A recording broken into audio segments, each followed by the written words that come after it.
भाई रमेश जी अपने जो है ना यहाँ एक भंडारा कर रहे थे। मैं इनका मान सम्मान करने के लिए भाई के साथ जुड़ा हुआ हूँ। और हमारे यहाँ जो है ना आज बावल का प्रोग्राम है मेरा, तो मैंने चलते चलते भाई रमेश जी के मान सम्मान में जो है ना यहाँ दो शब्द भी रखे और सभी भाइयों से अपील की कि भाई विश्वास तो ठीक है पर अंधविश्वास ठीक नहीं है। और उसमें अगर आप अच्छे से जीना चाहोगे तो इस देश की साइंस टेक्नोलॉजी ये कहती है कि विश्व में जहाँ जहाँ भेदभाव है, जहाँ जहाँ ऊंच नीच है, जहाँ जहाँ अंधविश्वास है, वहीं वहीं गरीबी है। जहाँ जहाँ जैसे ज़मीन समानांतर प्लेन ज़मीन, जहाँ जो ऊंची नीची ज़मीन होती है वो पैदावार नहीं देती, ऊंचा नीचा जो सड़क होता है वो गति नहीं देता, जहाँ ऊंच नीच है वो समाज राष्ट्र निर्माण नहीं कर सकता। और समान भाव से अगर सभी के हिस्से नौकरी में, रोजगार में, इंडस्ट्री में, कारोबार में, टेक्नोलॉजी में सभी के हिस्से सबको सुनिश्चितता से मिले तो देश भी हमारा तरक्की की राह पर जा सकता था। लेकिन सबका साथ, सबका विकास ये कोरा बकवास है। अभी तक जो बैकवर्ड समाज है जिसके 25 हाई कोर्टों में, एक सुप्रीम कोर्ट में सिर्फ मात्र अभी 18 जज हैं, 600 जजों। देश में 40 यूनिवर्सिटियां हैं। दलित, पिछड़ा और माइनॉरिटी की हिस्सेदारी टोटल की मिला करके सिर्फ 5% है। देश के अंदर हमारे बाहर 300 के करीब राजदूत जाते हैं, कोई राजदूत इस SCBC में नहीं है। देश के अंदर मिलिट्री के अंदर कोई रेजिमेंट हीर, गुज्जर, सैनी या कोई मतलब जाना पाल, बघेल या वाल्मीकि धानक कोई रेजिमेंट नहीं है। बाकी की रेजिमेंटें जनरल कैटेगरी में बहुत सारी हैं।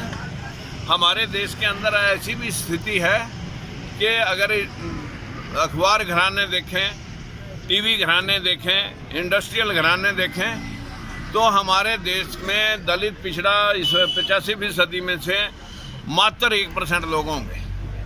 और जो अगर देश के पैसे मार करके भागने वालों की बात गिनेंगे तो हमारे देश में मनमोहन सिंह की सरकार 2009 से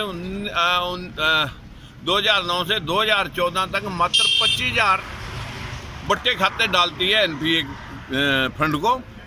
लेकिन इस वक्त इस सरकार ने लगभग 10 लाख करोड़ बट्टे खाते डाले और इससे ज़्यादा 75 लाख करोड़ अभी NPA और पड़ा है। और बहुत सारे लोग पैसे लेकर के भाग गए जो इसी सरकार से पैसे लेकर के, और भागने वालों की जो लाइन है उसमें बहुत बड़े बड़े घराने हैं। दलित, पिछड़े का अगर लोन माफ़ करते तो शायद ये 10 लाख करोड़ जो बट्टे खाते डाला तो इससे बाकी का सबका कल्याण हो सकता था। लेकिन किसानों का कर्जा माफ़ करने में दिक्कत है, मजदूर का कर्जा माफ़, मजदूर को तो कोई कर्जा देता ही नहीं, उसे तो बेचारे को दुकान से भी उधार नहीं मिलता। देश की विडम्बना ऐसी है, भूखा और भूखा होता जा रहा है। माला माल लोग लूट करके देश को बाहर अपने संपत्तियां बनाते जा रहे हैं। इसमें हमारे देश के सिस्टम को ही मैं कहूँगा, ये सिस्टम ठीक करना बहुत ज़रूरी है। इसको जो है ना मोदी पर बड़ी आशाएं थी, लेकिन ठीक करने की बजाय भागने वालों की जो लाइन बढ़ी, इससे देख करके लगता है कि मानो पूरी केंद्र सरकार ही इसमें संलिप्त कहीं है कि वो भाई तुम भाग जाओ और पैसे भाई कुछ आधे बरात दे इधर दे जियो और आधे बरात दे तुम लेके भाग जाइयो। मुझे लगता है कि देश में ऐसे अभी तक जो काला धन आना था जिससे 15 लाख रुपये आने थे लोगों पे, वो कहीं अभी रास्ते में कहीं मेरे ख्याल में समुद्र में अटका पड़ा है। अभी उसके लिए जहाज नहीं मिल रहा। ऐसी परिस्थिति हमारे देश की। देखिए जो बजट है वो भी एक आईवाश है। हमारे देश में हर साल बजट पेश होता है, हर साल चुनाव होते हैं, चुनाव में घोषणा पत्र आते हैं, उन घोषणाओं की जाती है, फिर उन पर बजट एलोकेट किए जाते हैं। पिछली सरकारों में तो था कि राजीव गांधी ने कहा था कि बजट का सिर्फ 15 पैसे ही फील्ड में जाते हैं। मुझे लगता है इस सरकार में सड़कें तो मतलब सड़कों का बजट एक नितिन गडकरी जी है, वो ठीक अच्छा है, काम करते हैं। मुझे लगता है वहाँ तक तो ठीक है काम, क्योंकि ठीक को ठीक कहना चाहिए। लेकिन अगर बेरोजगारी देखी जाए, इंडस्ट्रियल सेटअप की पोजीशन देखी जाए तो हम हाशिए पे खड़े हैं। आज इतनी बेरोजगारी है कि इंसान को काट के खाने की पोजीशन में पहुँच गया। नमस्कार। देखिए वहाँ पर नगर निकाय चुनावों के लिए हम पार्टी सिंबल पर, अगर पार्टियाँ सिंबल पर चुनाव लड़ेंगी तो हम भी सिंबल पर लड़ेंगे। और अगर पार्टियां समर्थन से लड़ेंगी तो हमारी टीम भी समर्थन से लड़ेगी। लेकिन हम सारे नगर निकाय चुनाव में जब जहां 85-51 जगह पर जहां जहां भी चुनाव है, सभी जगह हमारी लोकतंत्र सुरक्षा पार्टी भाग लेने जा रही है। और हमारे पास न लगभग जो सभी प्रत्याशी हैं वो सब MC के तौर पर भी, चेयरमैन के तौर पर भी, मेयर के तौर पर भी सभी जगह रेडी। होली हमारा रंगों का त्यौहार है। हमें ऐसी होली मनानी है जिसमें स्वास्थ्य का ध्यान रख सके, नेचुरल रिसोर्सेज खराब ना हो, साथ में परिवार खुशियों के साथ मनाएं।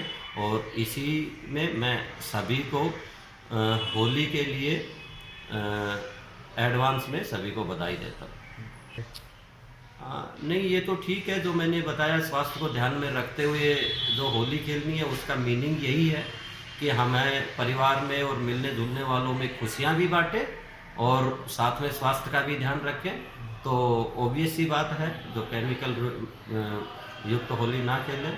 जो रंगों के बहुत सारे ऑप्शंस हैं। फूलों की होली खेल सकते हैं हम लोग, हम ऑर्गेनिक रंगों की खेल सकते हैं, तिलक होली भी खेल सकते हैं, चंदन की होली खेल सकते हैं। आप सभी को दोबारा से होली की एडवांस में बधाइयाँ और शुभकामनाएं। आप सभी स्वस्थ रहें, खुश रहें और पूरा देश समृद्ध रहे, इन्हीं सब आशाओं के साथ।